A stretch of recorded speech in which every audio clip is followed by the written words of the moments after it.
मुख्यमंत्री और आप नेता सौरभ भारद्वाज कहते हैं, जब वह अरविंद केजरीवाल जेल गए थे तो पार्टी के सभी 4 बड़े नेता जेल में थे। अरविंद केजरीवाल की गिरफ्तारी के बाद सभी एक साथ कैसे आए, यह बड़ी बात है। अब सारी लड़ाई चुनाव पर निर्भर है। हर राज्य में बीजेपी की सीटें घटेंगी। बीजेपी एक राज्य के बारे में बताए जहां उन्हें लगता है कि उनकी सीटों की संख्या बढ़ेगी। लोग अनुमान लगा रहे हैं कि बीजेपी 200 जीतेगी।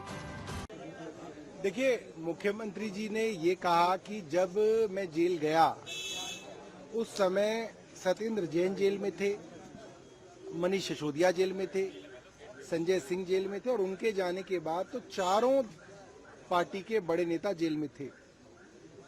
ऐसी स्थिति में अगर एक परिवार भी होता है और उसका मुखिया नहीं होता तो आपस में जो भाई भाई होते हैं उनके झगड़े शुरू हो जाते हैं, प्रॉपर्टी को लेके, जमीन जायदाद को लेके।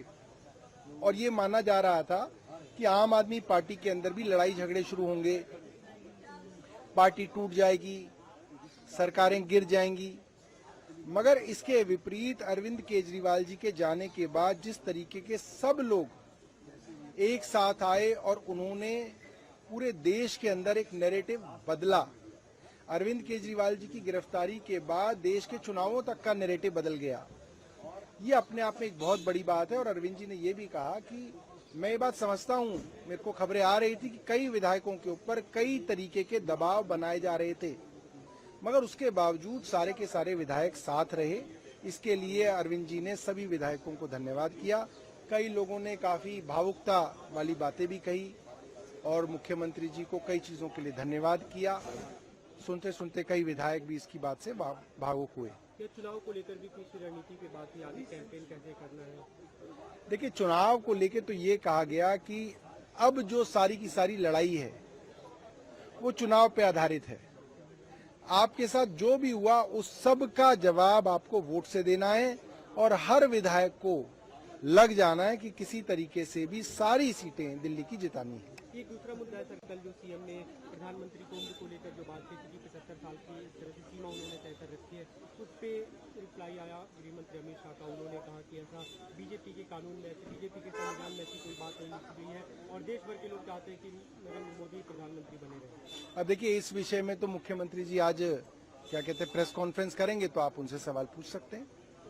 दूसरा सर, प्रधानमंत्री लगातार हमले कर रहे हैं। अभी जो राहुल गांधी को लेकर उन्होंने कहा कि क्राउन प्रिंस है वे और की उम्र से कम सीटें इस बार कांग्रेस पार्टी को आने वाली है। देखिए, ये बात तो आज भारत का हर आदमी समझ रहा है कि भारतीय जनता पार्टी की सीटें उन सब राज्यों में घटने वाली हैं जहां पे उनकी बढ़ के सीटें आती थी। मसलन महाराष्ट्र में उनकी सीटें घटेंगी, कर्नाटक में उनकी सीटें घटेंगी, दिल्ली में उनकी सीटें लगभग खत्म हो जाएंगी, पंजाब में उनकी सीटें घटेंगी, यहां तक कि उत्तर प्रदेश के अंदर उनकी सीटें घटेंगी, हरियाणा के अंदर उनका बहुत बुरा हाल होने वाला है, हिमाचल में उनकी सीटें घटने वाली हैं, उत्तराखंड में उनकी सीटें घटने वाली हैं।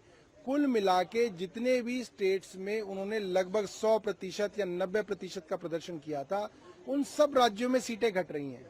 भारतीय जनता पार्टी एक कोई राज्य बताए जहां पे वो कह रहे हैं कि हमारी सीटें बढ़ेंगी, कोई एक राज्य बताएं। एक राज्य नहीं है जहां उनकी सीटें बढ़ रही हों।